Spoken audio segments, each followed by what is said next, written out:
If I were a person living in Chorazin or Bethsaida or Capernaum or Tyre and Sidon, and they told me that what was done in Sodom was better than what was done in my towns, I would get nervous.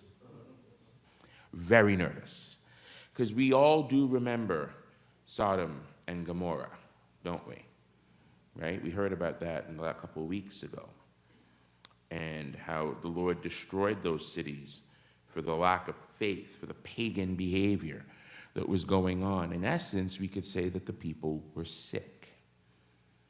Maybe some physically, but certainly spiritually.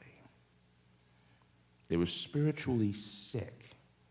And instead of turning to what we're supposed to do when we're sick, which is go to a doctor for assistance, we try self-medication.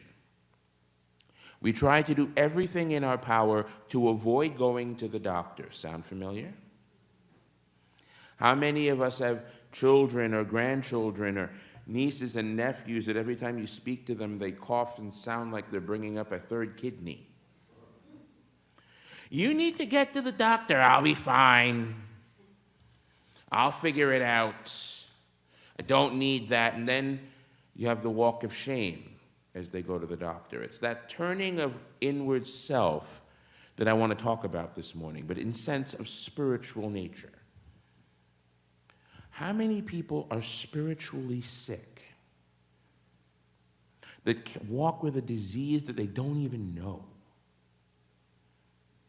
And they refuse to turn to the divine physician. They refuse to turn to Jesus. And they walk with this own version of this self-medicated faith, which makes no sense. But in turn, they make everybody else sick through their own sickness. Know someone like that? That's who we pray for today. That's who we pray the Lord will continue, because even though they don't want God, God's getting to them. That's our faith. God is talking to them today and saying, turn from what you know is wrong. Turn from the behavior, turn from the attitude, turn from the self-centeredness, turn from the ego, turn from the fear. Fear is an illness. And most of those actions that I just described come from the nucleus or the kernel of an emotion, which is fear. Fear can fester in our hearts and force us to shut everybody else out, including God. Because we're afraid of talking to someone. We're afraid of opening up to God because we feel that if we do, we're weak. No. That is not how it works. That is a lie. And you are lying to yourself, and they are lying to themselves if they believe in that. If there is something sincerely, spiritually, or emotionally, or psychologically wrong that you feel is troubling you, you need to speak to someone. Whether it be a trusted friend, whether it be a family member, whether it be a priest. And I may get more calls after this homily, but that's okay.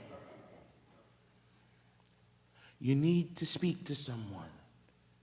Living in fear is not living. It is existing. Opening up one's heart to someone who understands and wants to bring Christ to you is not weakness. It is freedom. It is strength. It is hope. And when we need to pray and ask for the Lord for that grace, that strength, and that hope, we turn to our saint of today as a person, as a model of example, and that is St. Camillus de Lellis. St. Camillus was converted by a life of penance to the ministry of a Capuchin friar after a troubled youth. And he was unable to enter the Franciscans. It was his desire to enter the Franciscans, but he couldn't due to physical illness. So instead, did he give up? Did he let that fear stop him from being the instrument that God called him to be? No.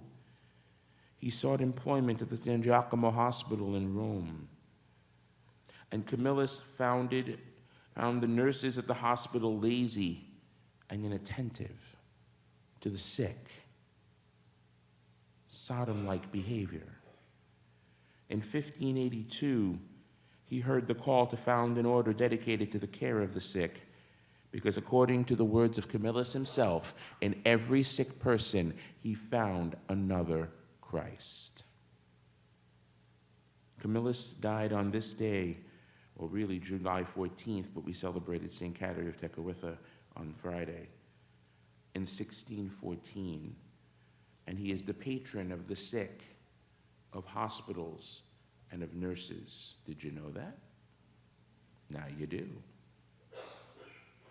He's the patron of the sick, not just those physically, but spiritually.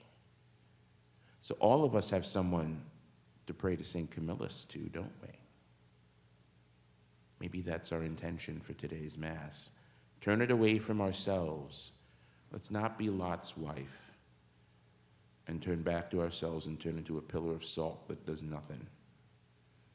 But let's turn to the Lord, and through the intercession of St. Camillus, Lord, heal those in our families and our lives who are spiritually sick and need to reach out to you and to others for healing and hope.